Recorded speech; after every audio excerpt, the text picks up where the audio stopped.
What's going on, guys? Jordan here for another episode on the Digital Marketing School. And in this episode, we're going to continue off from our last episode where we actually were building interest groups for Facebook ads. And again, just remember, interest Facebook groups, all it is taking all of the broad interests, all of the broad age groups, demographic information, and trying to test and see which audiences are going to perform the best before you start dumping a lot of money into ads, right? You don't want to go and spend a ton of money before you know an audience will work, before you know the ad copy and ad creative is going to be the most effective. So that's why I usually take, again, the first 2 weeks to do that interest group phase.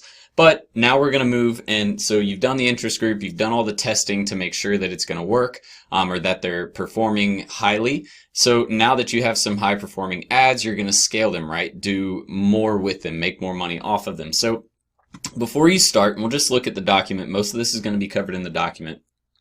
So before you start, make sure that you have a clear understanding of how your interest grouped audiences perform. So again, check this LCTR, the LCPC, and the CPM. Again, that's link click-through rate, link cost per click, and the cost per thousand. Also check the relevance score, which can help to tell you if your ad was meaningful to the audience. So the link click-through rate basically means you want people clicking on it because that means that the messaging and the copy worked, and the creative worked. So they're clicking on it, the ad's performing well. Link cost per click, you want to be low. You don't want to have to pay a ton of money per click to get people to the site. You want it to be lower. Again, there is no like set standard, just because if you're working with $1,000 product versus a $10 product, obviously you can have a higher cost per click before you'll actually start losing revenue on making that sale, right?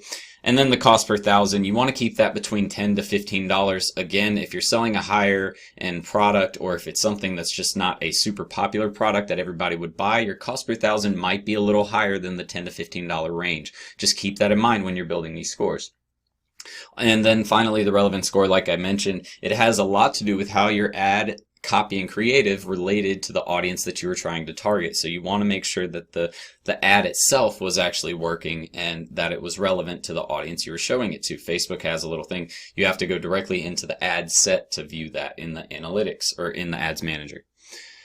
So make sure that you have your ad copy and creative or effective. Again, that's going to be with the relevance score. I like to run a split test to interest group audiences to see what ad copy and creative will perform the best. So say like if I run 4 interest group ads, my first one I might run a photo and video ad to see which one is performing better. That'll be my split test. So does that make sense? You're doing that to see which types of ads respond or get the best response from your audience on Facebook. It might be completely different on another platform, and that's why you have to test. Did you reach enough people to make a decision? That's one of the last things I always ask. And if you didn't reach at least 1,000 people, I like to think of it like a survey. If you're taking a survey, you want to be able to reach at least 1,000 people before you have an informed decision, right? So same principle applies here. You want to try and test at least 1,000 people, or get your ad across to 1,000 people. So that means reach, not the impressions, the reach. You want to make sure the reach got to 1,000 different people before you can actually consider an ad dead or a winning ad.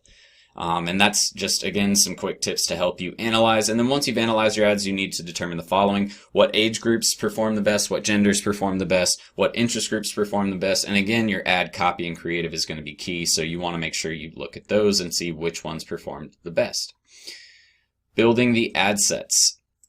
So again, once you determine which ones are winning ones, which ones are losing ones, and you replace the losing ads with winning ads and run those as interest groups, or if you just have all 4 successful ads and you want to start scaling them all, this is the process you're going to take to start scaling. So once you determine the best ad copy, the best creative and messaging, the best interest groups, age, demographics, all of that, you'll basically want to combine the highest performing groups and demographics with the best performing ads. Okay, so if you have interest group 1 and that demographic with it worked out well as well, you'll want to take the best performing ad that you had out of the bunch and pair it up with that.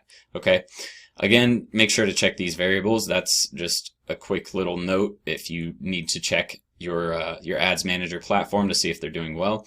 And again, just a reminder to break down by age, gender, device, any type of demographic information. That could be how much they make in a month or in a year, whatever. So again, you're just gonna pair your highest performing ad interest groups with the best performing demographic usage groups for your ads. So here's an example right here of how that looks. So say we have interest group 1. I'll put interest in here. Interest group 1. All right, you're going to take your best ad number 1, best ad number 2, 3, and 4.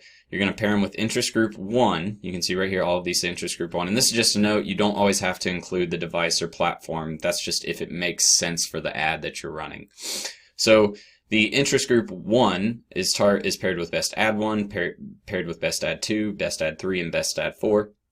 And then we're also going to take the best demographic that works, so men, and then age groups, so 18 to 24 right here. So we target all of that with all 4 of these ads in interest group 1, right? Then we see which one out of these is going to perform the best, and obviously we put more money into the one that works best, take money out of the one that doesn't. Cancel the ad, right? You don't want to run all 4 ads consistently because you're just going to overflood them. So what you do is you launch all 4, and then you say, okay, well, after a couple days, you look at them again and say, okay, well, these performed the best, this didn't perform, so cut these off and keep these on, add more money. So that's it.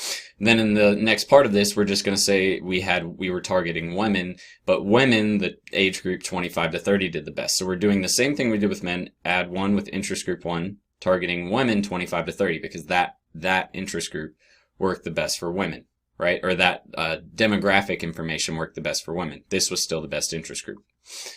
All right, then we're just going to build interest group 2 out. So again, I'll write interest up here for you guys. Interest group 2, all you're going to do is the same thing you did with interest group 1. You'll say, except for maybe try a different demographic set. So that way you're not running all the same ads to the same people. So this would be your second best set of demographics that worked, right? So you have best ad 1, 2, 3, 4, 1, 2, 3, 4, all of them targeting interest group 2 now because that's the second best interest group that worked. And then we have targeting men. This was the second best demographic that worked for men, and then the second best demographic that worked for females. So now you can see we're testing all of the different areas, all the different demographics, and not only testing, but this is where we're actually going. This is the scaling process. So yes, you're doing a test again for another 2 days to see which out of these perform the best because now we're narrowing down which audiences are working great, right? And that's who we want to advertise to because they're more likely to convert into a sale or engage with your ads. So this is all you're going to do. Then after you run these, all you want to do is flip-flop them. So after a while, if something stops working, take a demographic from down here, since it was your second best performing demographic, and you're just going to move it up here to interest group 1 after you eliminate some of these ads because you won't have all 4 of these. You'll have, a couple ads that are running. Then you'll take, you'll put 2 more ads in here, and then all you'll do is you'll take men 25 to 30 and put them up here in this area and start testing here. So you have to cross test and make sure. But you see what we're doing. We're taking interest groups that we know were effective, we're taking ads that we know were effective, and we're taking demographic information that we know was effective, and we're combining them into basically just working, functioning units, right? It's that simple. And that's all you want to do. Now it can get confusing. That's why I recommend making an Excel spreadsheet or a Word document, something like that, so you can keep track of it all, and kind of build out who you're advertising to and when, which ones you've canceled and which ones you've kept. But you will want to keep track of it because I promise you, once you get into this step, it can be hard to just try and remember everything or look at everything on Facebook Ads Manager. So make sure you build it out somewhere so you can track it. And then you're just going to continue the grouping strategy above with all of your top performing ads and interest groups like I mentioned and demographic targets. Next, you'll run these ads for 3 to 5 days. You can do 2 to 3 if you want, just because they're higher performing. So that's up to you. I typically like to do 3 days roughly at this point. You can start with $5, and as you see them pick up, over time, it could be after a day. If you see it start to pick up, increase the budget. Like, that's the thing. These are more targeted, so they're bound to work better. And if you find one that just starts taking off, put money in it. So again, after you run all of your best ads with the best interest groups and best demographic targeting, you will want to reanalyze the data using the same metrics from the interest group testing and keep the winning ads, remove the losing ads. So again, that's this little part right here where you look at LCTR, LCPC, and CPM. You look at relevancy score, all of that. And then ads that performed well, you will slowly begin to increase the budget. If an ad performs extremely well, then you can increase the budget, obviously, a lot faster. And then finally, another reminder, don't begin to scale your ads until you run proper IG testing campaigns. And that's interest group testing. But this is it, guys. I mean, when you start to build Facebook ads, the theory applies to every single business. Nothing is the same. Or sorry, nothing is different. You're not doing anything different if it's a restaurant, if it's a steel mill, whatever. It doesn't matter. You apply these same principles to every single type of Facebook ad, and this is how you grow winning Facebook ads. So that's basically it, guys. If you guys have any other questions, as always, leave them in the comments below. We're going to be going into building saved audiences, lookalike audiences, custom audiences, all of those here in the next video coming up after this. So if you're interested in that, obviously you're probably going to be. Just stay tuned and we'll have that together for you really shortly. So for now, guys, Serial Entrepreneur out.